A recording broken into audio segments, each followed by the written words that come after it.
Hello gamers and welcome back to Minecraft, my first ever SMP experience here on NeoDood.net. Hurrah!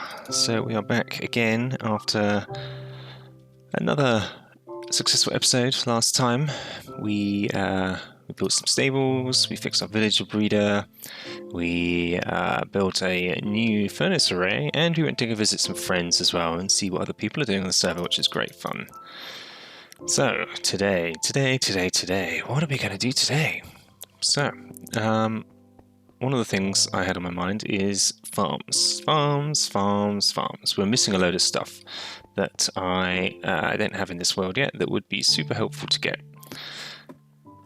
So, I think we're going to start at the very bottom of our base, where we have our Bonemeal farm. So we're going to head on down to the very bottom of the base, and we're going to work on some farms that need Bonemeal to be powered. Specifically, we're going to make a couple of dye farms first off, because we don't have a full selection of dyes available to us. And I've made this space here kind of specifically for farms that I want to be powered by Bonemeal. This Bonemeal farm is great, and it does produce quite a lot of Bonemeal for me when I'm using it. I have been running it a lot in order to get enough Bonemeal for the bamboo that powers the super smelter that we built last time. But one of the reasons I made this area is twofold. I want to get the dyes, so I'm going to make little flower farms here that will be Bonemeal powered. And I also want to do a tree farm, because I'm kind of getting tired of manually harvesting the trees from my little manual tree farm upstairs. It doesn't give me an awful lot, it's very slow, and obviously you've got to wait for them to grow. And I want to start using a lot more wood in my builds and in the decoration of the base, and I keep running out.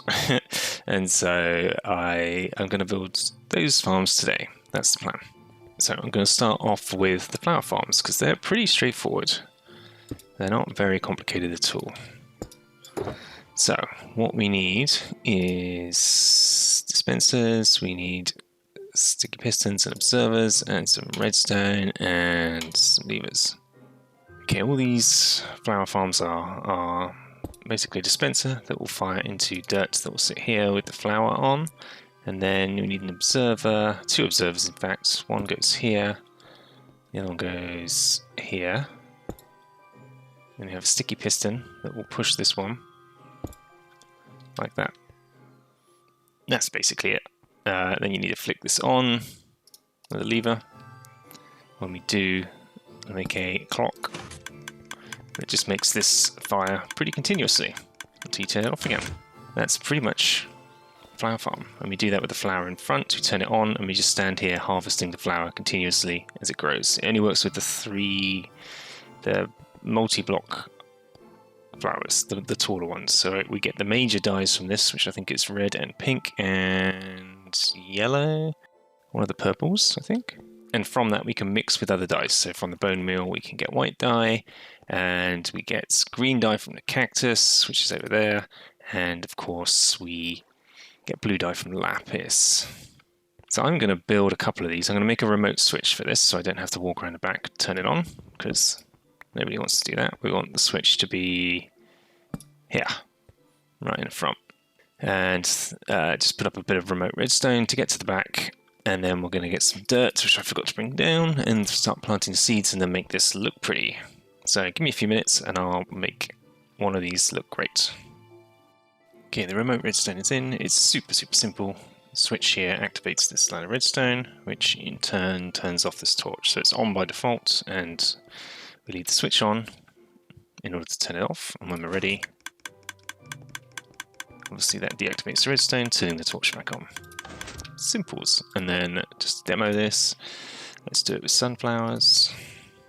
Put the sunflower here, click the sky. We literally just stand here and the sunflowers flow on in.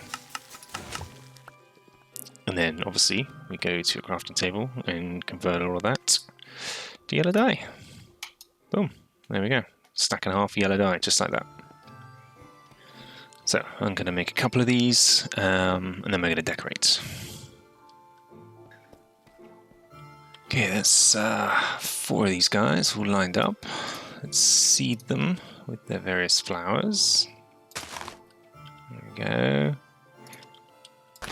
There we go. There we go. Hurrah! Now we just need to fill this in.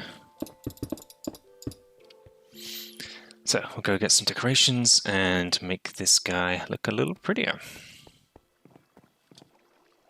The second part to this farm is obviously about the bone meal delivery. So once we're in here, we can't really get to these dispensers because the flowers are in the way. So we need a way to drop off bone meal and top these guys up. And so what we do is we put hoppers above them. So there's a hopper going into the dispenser and a hopper going into that. And then we put a mine cart track over the top of this in a loop like this, so it'll go around and around and around. I'm keeping this kind of simple, but the idea is that all we need to do is come over here, we'll fill this guy up with bone meal, which we'll do right now. I guess we've got 4 stacks of bone meal here. We'll put it in this cart manually, keep it nice and simple. When we're ready, we flick this. That sends it on its way. It flicks this rail as well, so it'll loop endlessly. And whenever it's finished, which we'll just determine manually for the time being, then we can... It would be better if this was automated, wouldn't it?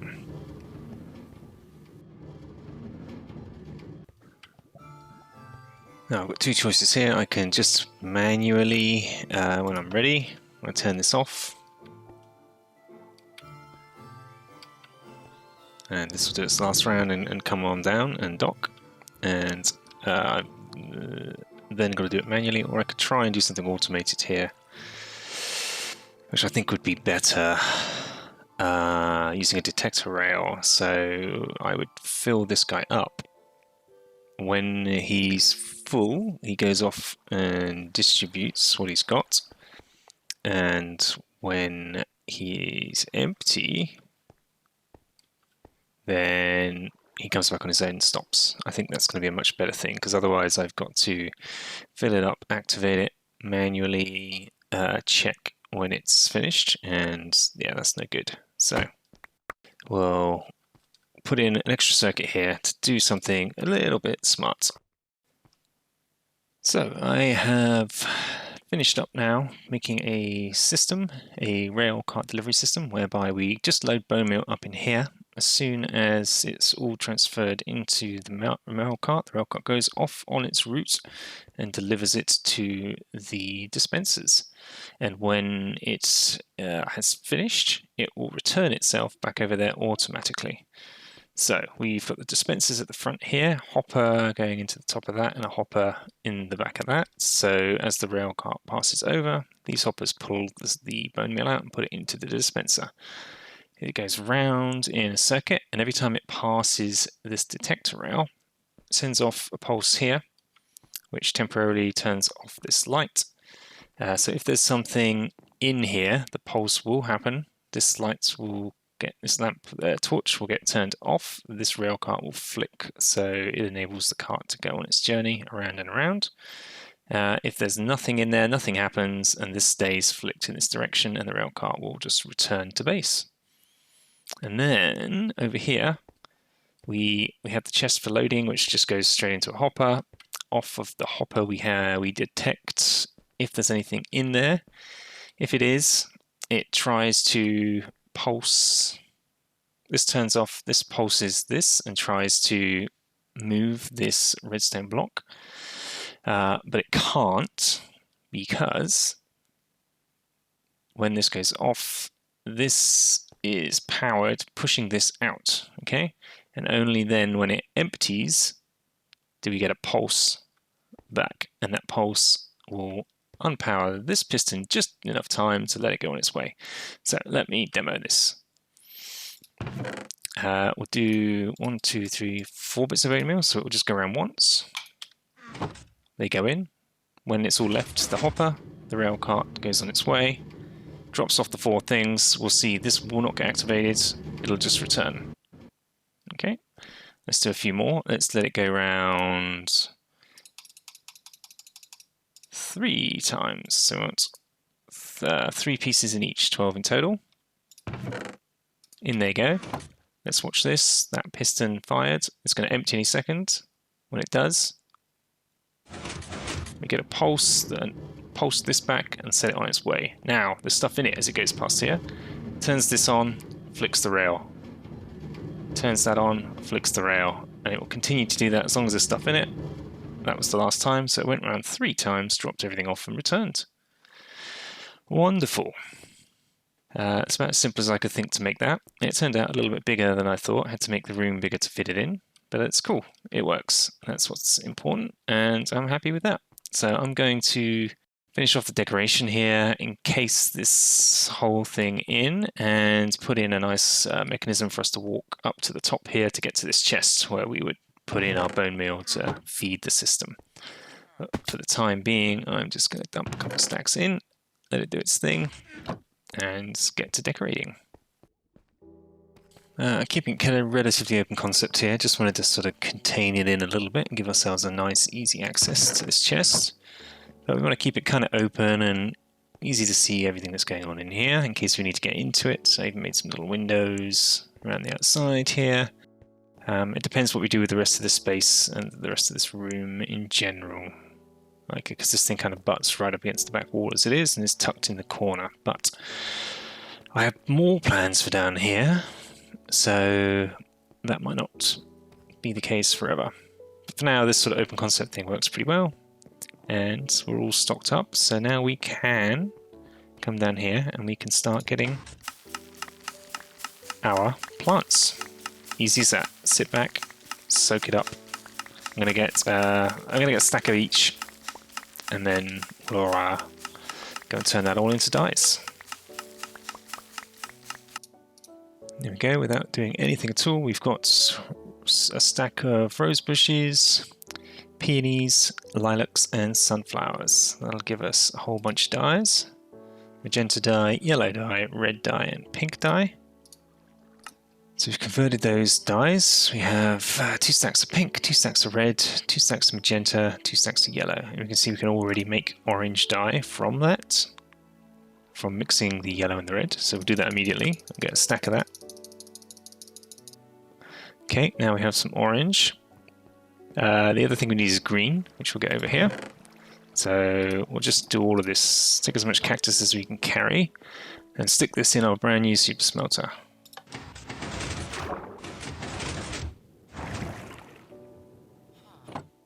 Get a boatload of green dye. We'll take 2 stacks of lapis. Make those all into blue dye. We can now make purple with red and blue, so we'll make a stack of that. We have white dye from Bonemeal, and using the white dye, we can make light blue. We get black dye from ink sacs, which we do not have a lot of. There's our green dye, baking away. Should be flowing in at a fair old pace. There we go.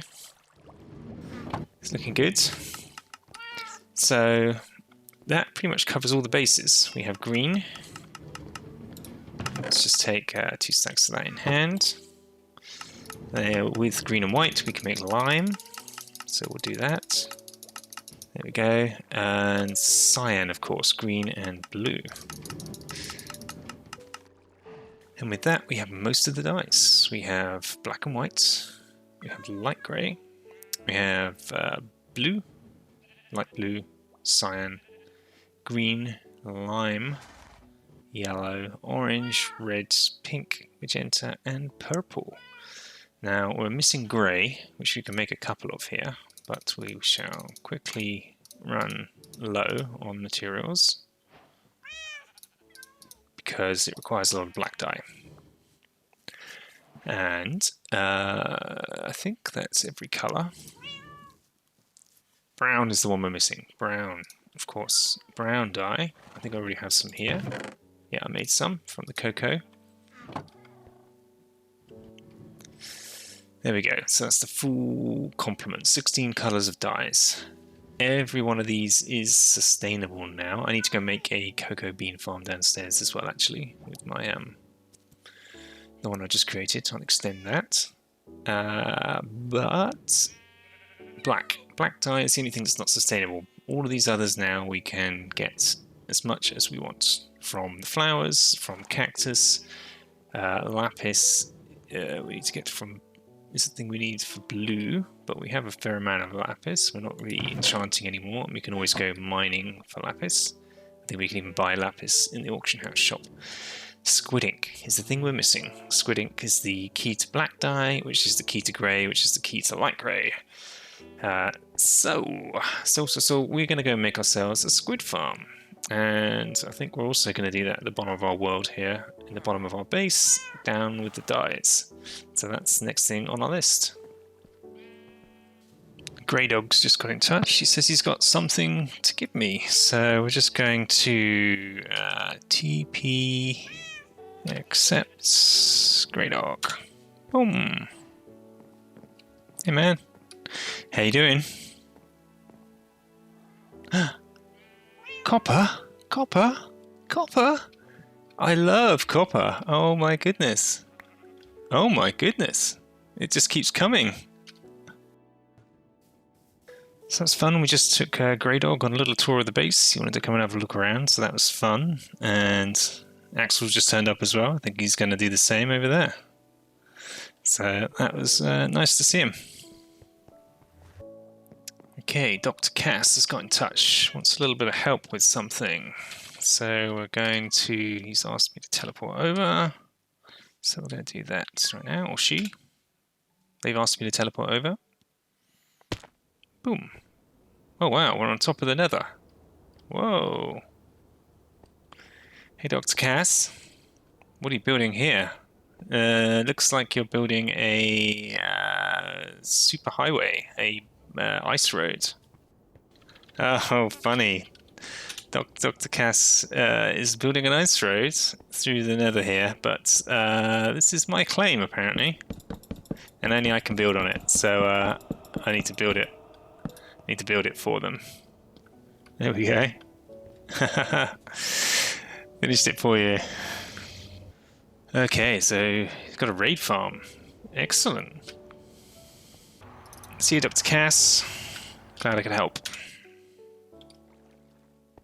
Over here at the shops, we have some more good news. Dr. Cass Nablar, who we have been speaking to a few times and who gave us a gift, has decided that they would like to rent a shop. So I've just been over here prepping this one, getting the filter set up and getting it all ready, and assigning Dr. Cass to the claim on the trust list, and it's ready for them to come in here, stock it up and start selling whatever they want.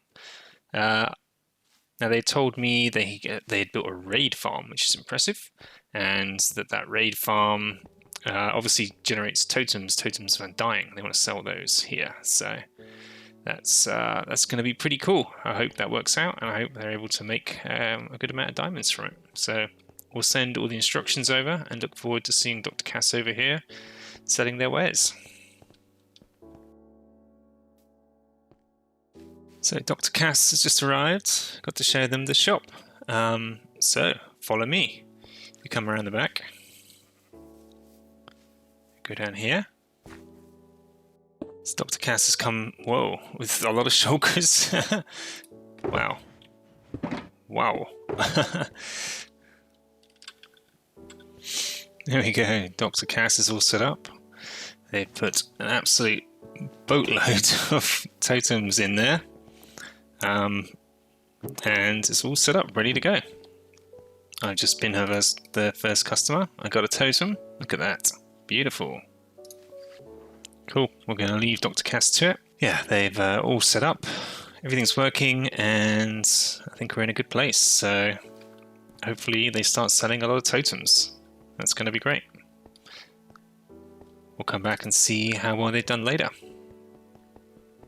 There we go. 2 out of 3 shops rented. Yeah, hopefully 2 happy customers. So we made 14 diamonds today from our shops and the rental income as well. Not too shabby. I did a little work off camera here as well, and just some decoration around the home, just to try and tidy things up a little bit. The beginning of starting to make the house look nice. So the staircase that was here, I fixed this a little bit. So now it's just a bit more connected. Before you couldn't get up this way, and there was only a little wooden staircase here. Everything just felt a little bit disconnected. So now it's all connected up. And I decorated this room. I just put in a ceiling, some walls, and yeah, just tried to make it a little bit more presentable. It's a little bit tricky around here because of this thing. This is where the mechanism for the entrance door, oh dear, lives. So that sort of needs to be contained, and this room looks really weird with the ceiling all at the maximum height there. Especially because this bit needed to be at this level, but after lowering it, I kind of think it looks weirder with the ceiling low, so I don't know, I might raise it a bit. It felt odd having like triple layer. I have the height up there, which I need for the top of the farms. I had the height down here, which I need for underneath containing the elevator in and out. And this being another height, had this sort of triple height ceiling thing going on. It just looked messy, so I just fleshed this out and lowered it down, but I'm not convinced. But it's just the beginning of me starting to play with the styling around here and trying to break things up a little bit. Trying some different material types, trying to mix them up, trying to break up the monotony of some of the wall textures a little bit. Early days, but some experiments heading in the right direction, I think, that are going to influence what we do with the rest of the base. It's all starting to come together slowly. So I've got an idea for a little project that I want to do that's I'm going to keep secret for the minute, but I can let you know that it requires quite a lot of ice, an enormous amount of ice actually.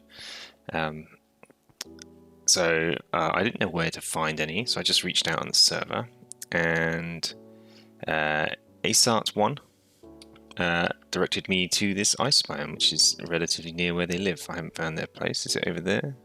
Somewhere behind this iceberg, probably. And yeah, I asked if they would mind if this disappeared, and they didn't seem to mind at all. Which is great, because that's what I'm going to start doing now. I'm going to be coming back here a lot and probably taking all the ice that this biome has to offer, to be honest, because I need a lot. This project is pretty big, but I think it's going to be fun, and I think it's going to benefit the whole server. So I'll be diligently mining away here, and I will fill you in a bit later once my plans have solidified a little bit more. Another iceberg hits the dust. So I have been mining an awful lot of ice out here. I've probably taken home about 20 shulkers worth of ice. A lot of it compresses down into blue ice, of course. This is compressed ice. You need 9 compressed ice to create a single blue ice. So 9 shulkers of this ice creates 1 shulker of blue ice. So I made about 20. I've got another load of packed ice here. And I've been through... these are all efficiency 5 bending, silk touch and breaking 3 pickaxes. 4 of them in total. And I've been through all of the health on these 3 times over as well. So it's not just this iceberg here. It was this one here. Yep, so this one here, this was a biggie. And that was just ice that was already there. Yep, and this one. So it's four large icebergs, about the size of that. It's a lot of ice, but I think we've got enough to get going. We will probably need to come back at some point to get more of this, but that's good for the time being, I think. Okay, so back at base we have 1, 2 shulkers full of blue ice, and then 1, 2, 3, 4, 5, 6 shulkers full of packed ice. Let's see how far that takes us.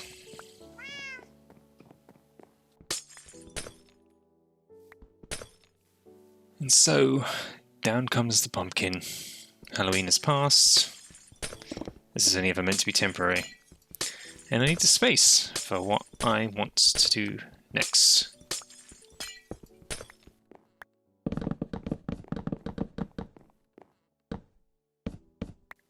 Wow, I didn't realise quite how many resources that that pumpkin took up. Quite a lot. That project we're going to do outside is one of the first steps we're going to be taking today to start building up the village we've been talking about, the village we want to build above ground. So I'm going to try and do a building an episode, and here I've assembled a whole bunch of materials for what I want to build, and that is going to be a blacksmith shop, is the idea. So let's have a little look, see where exactly we're going to put it. Oh dear. After we sleep. And the reason that we removed the pumpkin is I'm thinking this might make a good spot for the first building in the town. Now I do want to, kind of really fill this place and put lots of buildings everywhere. But I want to start by spreading them out a little bit. I don't want to put one like right here and cluster it in too close to start with, because I'm probably going to move this farm, maybe. I'm definitely going to move these cattle at some point when I build a sheep farm. That beacon obviously isn't staying. But when I plan this town, I want to really plot out the layout a little bit more, like put down the paths first and then leave the spaces where I want the buildings to be, rather than the other way around. So we're going to start out here. And I've got a bit of an idea here for sort of an automatic lighting system that I want to put into the building, especially into the floor, on the ground floor. And that's going to light up the building at night, make sure it's mob-proof and everything. So I'm going to go get my redstone box because I forgot to bring it, and we'll start with that. So this is going to be the footprint of the building, just a 9x9 square. We might bust out of that frame to give it some relief on the outside. And in the middle here, what I wanted to do was have like a ring of lamps, something like this. And that this sort of forms part of the floor texture, but then it also enables us to light up the building on the inside at night. So what we're going to do first is get all the wiring for this in. So I'm going to dig down here, and we're going to connect up some redstone to be able to power this guy. Here we have it. There's the lights, they're all on. This is super simple under here. We've just got just enough torches to turn these on. One lit lamp also powers the one next to it. And then, yeah, we just got a single line of redstone coming in that powers these blocks to turn off the torches. That one, and then through this block and into that one from the other side. That's it. So it's on permanently, it's on by default, and we put sensor in. And that then it's daylight, so that's giving off a signal because it's in day mode, and activates all that, turning those off. And when that's dark, when it's night, it'll turn on, like that.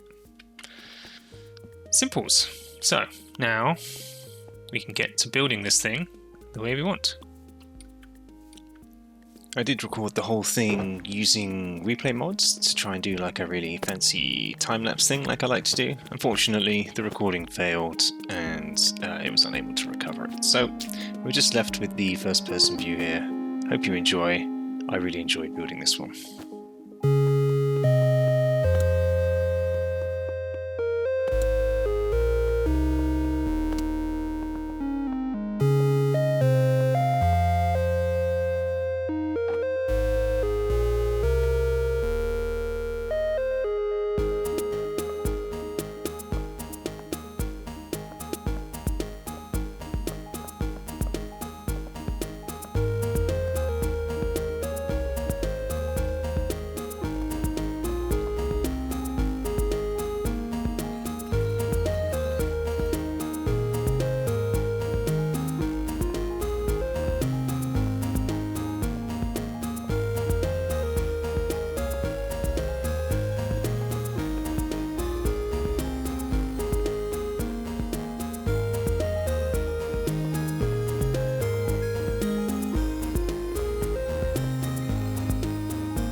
Okay, I think we're done.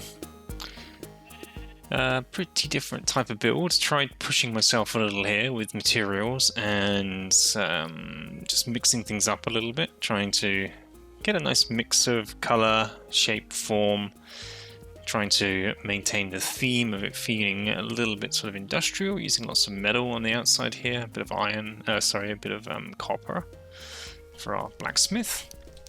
So yeah, pretty pleased with how this turned out. Using a pretty different array of materials, very different to what I'm used to. You know, my normal builds look a bit more like my house here. They're quite up and straight up and down, quite a little bit flat, simpler, and I'm just trying to make things feel a little bit more textured and interesting as I build. So let's have a look inside and we can see how this develops. So here's the floor. This is the thing that lights up at nighttime and illuminates the whole inside, helps keep it spawn proof. And yeah, we've got the furnace going here for the blacksmith and some lava and some water to help them do their job. Got these nice sort of zigzagging windows going through. Yeah, and a big pile of coal in the corner here to power the furnace, and this is, you know, permanently lit, of course. And then upstairs, yeah, we've got a cozy little room here. So we've got a fireplace here continuing on the chimney, and this is what's sending the smoke out the top. We've got the ceiling here with some nice lighting. Oh, just spotted a thing we don't need. And then we've got these little flower boxes here in the window, which really help give it some character and space for 4 people to live. So once the village is nicely populated, then, you know, we're gonna start inviting some guys up here to live, and that's where they're gonna live. I thought about putting in a little skylighty thing in the floor, but I think it's nice enough as it is, nice and simple. So I'm pretty pleased with the build. We'll try doing the rest of the buildings in the village in a similar sort of theme, where we're pushing ourselves, mixing up materials, doing different things, but I want each one to sort of be its own thing, be nice and unique. So building one of many to come in our future village here. Okay, just to show you what we did with the rest of the base here this episode. So down here in the basement, we've got the Bonemeal farm going like crazy because I'm going to need it for a couple of future projects. These are all full Bonemeal, and this is slowly filling up again. So we're going to leave that going. There's a good amount of stock in here now for the flower farm, which is good. And now I've started building more down here. I took the liberty of just replacing the floor first of all. It's a bit birchy.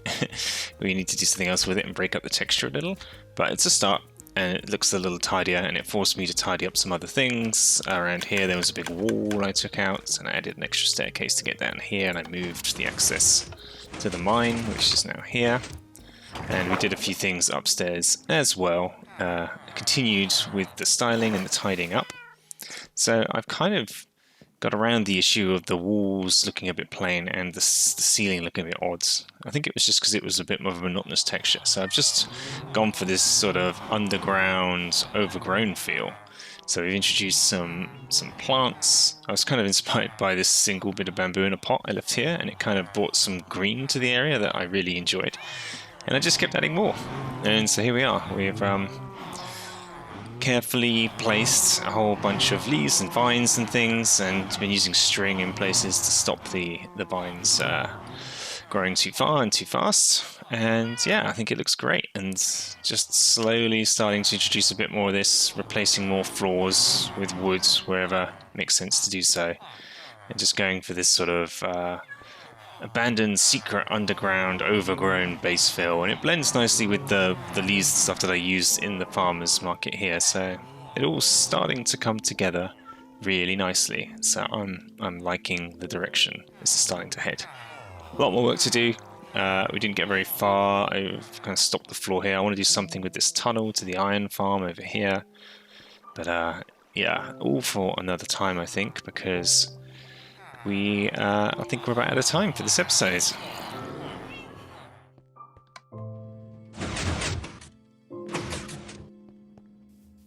Well, I hope everyone enjoyed this one. I certainly did. We had a great time building this new house, the start to our new, bigger, brighter village. Going to do some more planning for that in the next couple of episodes. We didn't get around to building the squid farm today, but that's definitely on the list because we need black dye pretty badly. So that's on the list along with a whole bunch of other little farms and things that I definitely want to do. And hopefully we'll do some more dude cribs and get to go visit some other folks on the server soon as well. So thanks for watching. If you enjoyed this one, please give us a like. If you'd like to see what we're going to do next time, then subscribe, because we're only just getting started in this world. There's a lot to do. And of course, I've got my secret project with all the ice was for that's going to be revealing in a future episode sometime soon. Okay, take care for now. See you next episode. Bye-bye.